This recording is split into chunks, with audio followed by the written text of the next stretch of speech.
Well, the Queen's state funeral is going to be on Monday, and what can we expect? Well, obviously it's going to be a repeat of some of the scenes of pomp and pageantry that we've witnessed in the last few days since she passed away on Thursday at Balmoral Castle. And there's going to be that mix, as we've seen before, of tradition, of uniforms, of military precision being carried out as far as the ceremonial aspects are concerned, but also, of course, like any funeral of a family member, a very deep and emotional and poignant time for the royals. And so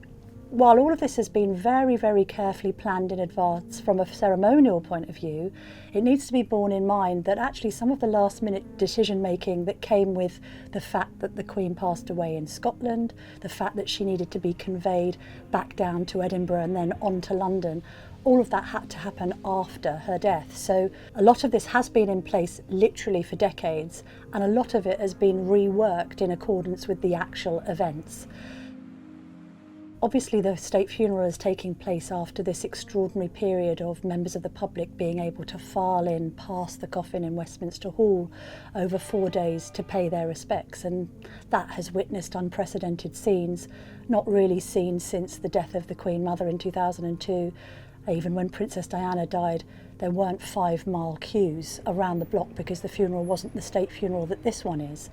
Therefore, this funeral is going to combine very public elements, of course, with very private mourning. So we are going to be seeing everything that happens in Westminster. There's going to be a part of this funeral which is completely out of bounds to both the public and the media, and that is going to be the moment that Queen Elizabeth is finally laid to rest in her father's chapel in St George's Chapel at Windsor Castle, next to her late husband, the Duke of Edinburgh. When you have an event like this in Westminster Abbey, because of the drama of the cathedral itself,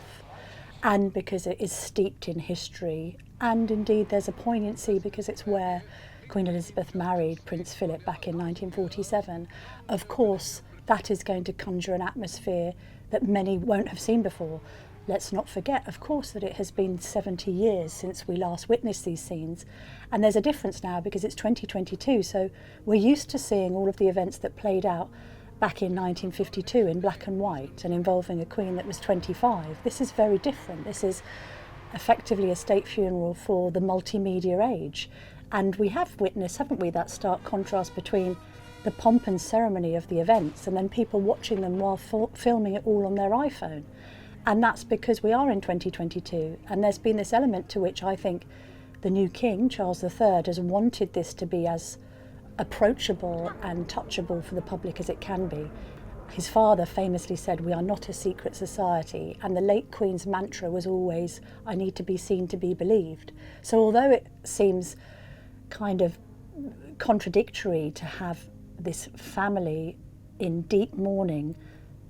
almost shown to the public at the time of their extraordinary grief, most families want to grieve behind closed doors, there is this sense to which the royal family understand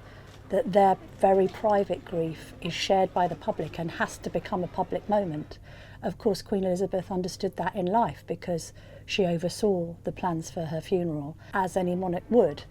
So there is this idea that you have to let the public in because that's what the public would expect. We had that moment on Wednesday where we had the first procession in London of the royal family and the Queen's closest aides walking behind the coffin as it was conveyed from Buckingham Palace after landing from Scotland to Westminster Hall for the lying in state. And so we will see those scenes repeated on Monday because there will be another procession on foot, as was the case in Scotland, and indeed on Wednesday, everybody walking in step with each other, which almost creates the poignancy of the event, doesn't it? The idea that all of the royals are united in sorrow and mourning for the Queen with the rest of the country and if not the world. It will conjure, of course, recollections of other significant royal deaths, Diana, Princess of Wales, where we all remember so vividly Princes William and Harry walking behind her coffin. Again, the Duke of Edinburgh's funeral, where we saw the brothers reunited with their relatives to walk behind the coffin, and again, a royal family unified in grief to walk behind the late Queen for her final journey, effectively, to her resting place. when a head of state of the late Queen's significance passes away, then it's only natural that you have world leaders wanting to come and pay their respects. But actually, because monarchy transcends politics, for once it's a major state occasion that isn't about partisanship, it isn't about what politicians think or believe or their own ideology, but about the simple message of the crown enduring. And that's the other reason why we have a lot of these traditions upheld, which maybe to some, maybe even to the Americans, seem a bit stuffy and